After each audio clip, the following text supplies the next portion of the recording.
probably the most helpful thing for me for any transition I've made is seeking out and befriending people who have taken the leap before me, Mm. because it Yeah. sort of humanizes what can otherwise feel like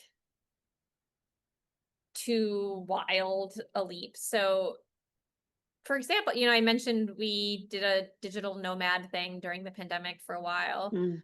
but that was largely possible because I remember, well, I had this friend Daniel Lombardi who was a digital nomad back in like 2014 with a kid, with a 3-year-old, and he and his Okay. wife were both designers, and they would just sort of bop around the world.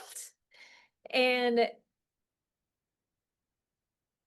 at the time I was like, that's crazy. Like, Right. it's like, how are you even doing this? Where are you doing your laundry? How are you doing childcare? Yes. I've got Like, it didn't, questions. right? It didn't seem possible. But to have a Yeah. friend like that, and also to be able to then ask him questions like, no, for real, when are you like, when are you both working? And then he would tell me, Right. like, well, I tend to work in the morning, and we tend to find like a local daycare for a few hours. And then my Wow. wife works in the afternoons, and this is how we're setting up our, like, this is our budget for, like, I needed to talk to somebody who could give me a real honest behind the scenes, and then it Yeah. didn't seem so magical. It felt more achievable.